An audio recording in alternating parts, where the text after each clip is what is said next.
Hey, what's up, Street Talks? Eric from the Eric Street Photography Blog. Currently at Fresco's, just one of the chain grocery stores here in Kyoto. So one thing we love to do is look for the time sales. So there's these kind of discounts. So for these meats, only like 400 yen.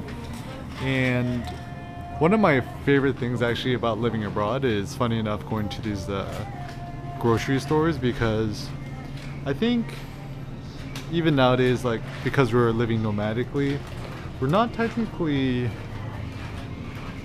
like doing that much touristy stuff on a day-to-day level. We're just mostly spending most of the time in the apartment doing creative work. I'm out making photos or doing videos and stuff like that. And yeah, pretty much in the evenings we usually we don't really have lunch, then we'll usually have dinner. So we just had some sort of like chicken skewers for dinner, and then we just come here to see what kind of time sales are available. Ooh, so what do you got? That's pretty good, right? So this is 20% off. Ooh, 20% off of that. So it's 198 yen. For so it's about $2 for 100 grams for 200. Oh, looks pretty nice and red. Good, right? It's pretty good. Yeah, and so one of our favorite things to do is check out these time sales and see all the different meats. Surprisingly, living in Japan is pretty affordable as long as you get, you know, these kind of good deals on these foods.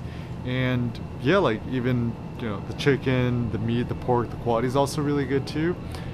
Generally what I find is, yeah, like in the evenings we just enjoy walking around, going to the grocery stores, doing simple things.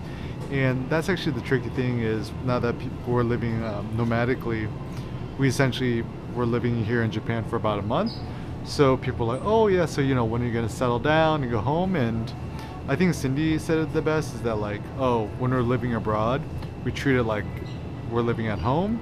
And when we're back at home in Orange County at Cindy's mom's house, we try to treat it like we're traveling abroad. So we try to do more touristy stuff and eat lots of good Mexican food when we're there.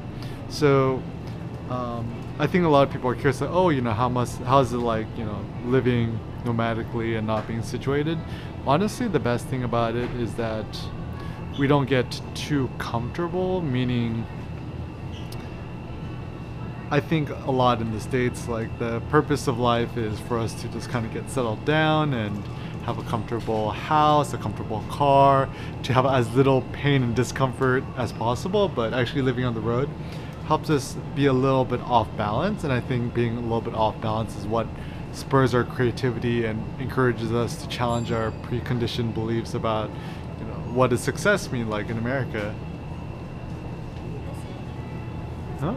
Is this large? I think it's large. Sorry, I interrupted you. Oh, it's all good.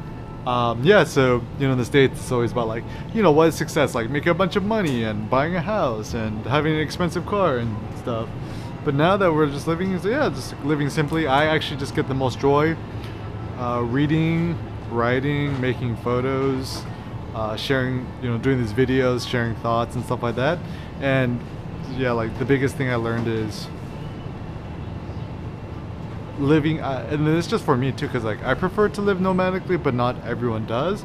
But at the same time, I still do believe that there's something in the human DNA or psyche that we prefer to be off balance. I mean, if you think about it, to be human is essentially to be nomadic, and you know, this is essentially a good way to avoid comfort, to always push ourselves, to always keep learning, to keep growing and creating new art. So anyways, we're gonna just buy some more groceries, check out some more frescoes, get the time sale.